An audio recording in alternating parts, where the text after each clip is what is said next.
विवाहित महिलाओं के बीच अत्यधिक प्रचलित ज्येष्ठ कृष्ण अमावस्या के दिन आने वाले सावित्री व्रत की कथा निम्न प्रकार से है। भद्र देश के एक राजा थे जिनका नाम अश्वपति था। भद्र देश के राजा अश्वपति के कोई संतान न थी। उन्होंने संतान की प्राप्ति के लिए मंत्रोच्चारण के साथ प्रतिदिन 1,00,000 आहुतियां दी। 18 वर्षों तक यह क्रम जारी रहा। इसके बाद सावित्री देवी ने प्रकट होकर वर दिया कि राजन, तुझे एक तेजस्वी कन्या पैदा होगी।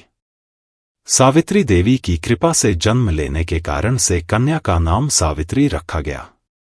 कन्या बड़ी होकर बेहद रूपवान हुई। योग्य वर न मिलने की वजह से सावित्री के पिता दुखी थे। उन्होंने कन्या को स्वयं वर तलाशने भेजा। सावित्री तपोवन में भटकने लगी। वहां साल्व देश के राजा द्युमत्सेन रहते थे, क्योंकि उनका राज्य किसी ने छीन लिया था। उनके पुत्र सत्यवान को देखकर सावित्री ने पति के रूप में उनका वरण किया। ऋषिराज नारद को जब यह बात पता चली तो वह राजा अश्वपति के पास पहुंचे और कहा कि हे राजन, यह क्या कर रहे हैं आप? सत्यवान गुणवान है, धर्मात्मा है और बलवान भी है, पर उसकी आयु बहुत छोटी है, वह अल्पायु है। 1 वर्ष के बाद ही उसकी मृत्यु हो जाएगी।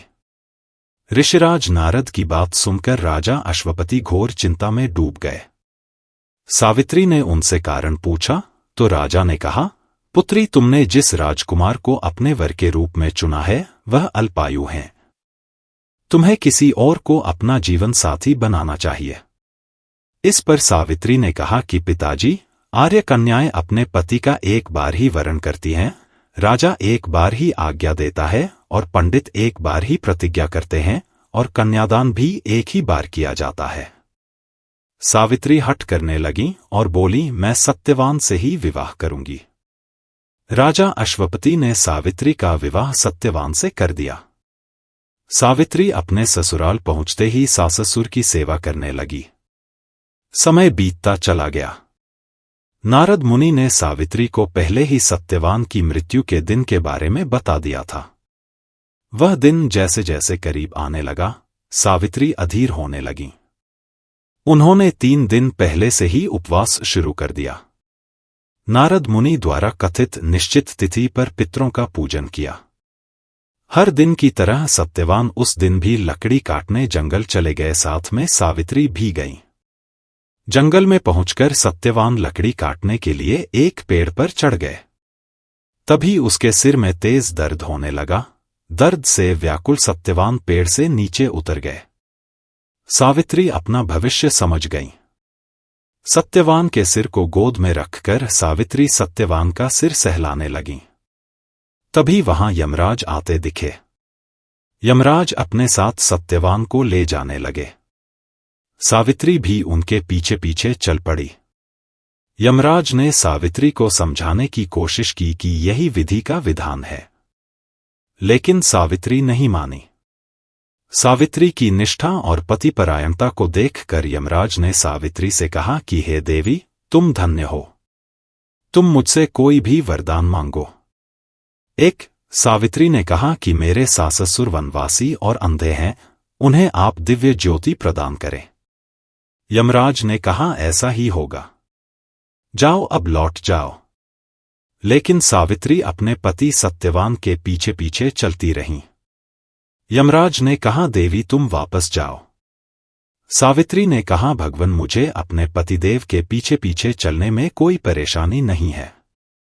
पति के पीछे चलना मेरा कर्तव्य है। यह सुनकर उन्होंने फिर से उसे एक और वर मांगने के लिए कहा। 2 सावित्री बोली, हमारे ससुर का राज्य छिन गया है, उसे पुनः वापस दिला दे। यमराज ने सावित्री को यह वरदान भी दे दिया और कहा, अब तुम लौट जाओ। लेकिन सावित्री पीछे पीछे चलती रहीं। यमराज ने सावित्री को तीसरा वरदान मांगने को कहा। 3 इस पर सावित्री ने 100 संतानों और सौभाग्य का वरदान मांगा। यमराज ने इसका वरदान भी सावित्री को दे दिया। सावित्री ने यमराज से कहा कि प्रभु, मैं एक पतिव्रता पत्नी हूं और आपने मुझे पुत्रवती होने का आशीर्वाद दिया है। यह सुनकर यमराज को सत्यवान के प्राण छोड़ने पड़े। यमराज अंतर्ध्यान हो गए और सावित्री उसी वट वृक्ष के पास आ गई जहां उसके पति का मृत शरीर पड़ा था। सत्यवान जीवंत हो गया और दोनों खुशी खुशी अपने राज्य की ओर चल पड़े।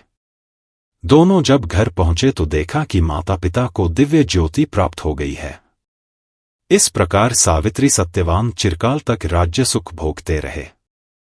अतः पतिव्रता सावित्री के अनुरूप ही प्रथम अपने सास-ससुर का उचित पूजन करने के साथ ही अन्य विधियों को प्रारंभ करें।